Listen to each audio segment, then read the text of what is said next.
Otu Chemical Society of Nigeria CSN ewetago na njedebe agba nke 46 bụ ọgbakọ mba ụwa mmekwa afọ ha nakwa ọgbakọ nkụzi ihe nakwa ngosi dịka akpọrọ oku ka gọọmenti mapụta ejensi nakwa ụlọ ọrụ ga na-ahazigharị ihe dịgasị iche iche eji gwuo ihe were emepụta ihe ndị ọzọ.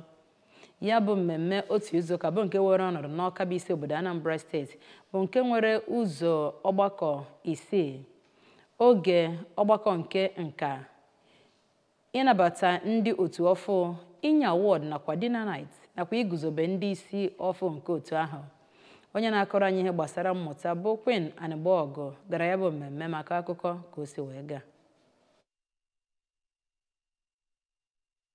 Ya bụ ọgbakọ dọtara imerime mmadụ ndị nọ na ụwa gbaa gburugburu. Onye isi oche nke ya bụ nkwekọrịta drafting committee bụ ọkammụta Joseph Lori mgbe ọ na-agụpụtazi ya sịrị na ya bụ ọgbakọ bụ nke kwuru na agụmakwụkwọ na Naijiria bụ nke kwesịrị ka ọ nwee ọganiru n'ebe ọ gbasara ịrụ ọrụ aka na ịga chepụta echiche ihe ndị a ga-arụ nke ga-enye aka wee kwalite ihe ọgụgụ kemistri. Ya bụ onye prezident nke ọgbakọ ahụ na-apụ apụ bụ ọkammụta Nkem Chendo n'okwu ya kelere Chineke maka ọgbakọ nke nyere ya ohere iji wee nabata ndị ọhụụ ma ndị adogotere n'ọkwa nke Chemistry Society nke Naijiria ma sikwazịa n'otu ahụ ọ bịago ka ọ dị na ọ bụghị otu onye ọbụla na-abịa anọnye mgbe ọ na-enye ha akwụkwọ ikikere maka ọkwa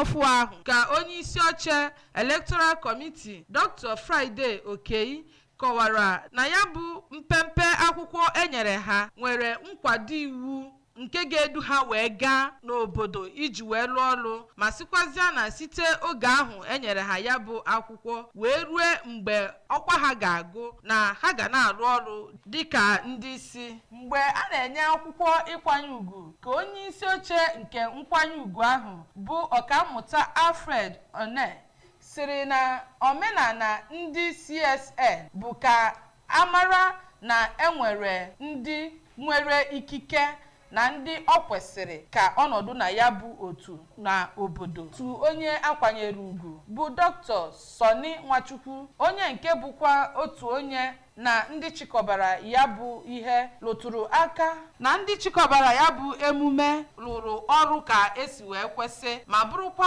ndị nke a ga-ekele maka ịchịkọba ya bụ ọgbakọ nke bụ makachasịrị na nke ha mebugoro mbụ, ebe ọkammụta Adaora Ogbuagụ nyere ekene nke ikpeazụ. Ọkammụta Rufus Shatu onye nke bụ National President Elect na onye otu ya bụ ọkammụta Peter Ibiyemi bụkwazi onye osote ya. Ya bụ mmemme dọtara ndị dị iche iche nke gụnyere ọkammụta Sunday Okeniyi, ọkammụta Gloria onye nke bụ nwanyị izizi bụ president nke ya bụ CSN. Onye ọzọ bụkwa Prọfesọ Kingsley Nwozo na imerime ndị ọzọ.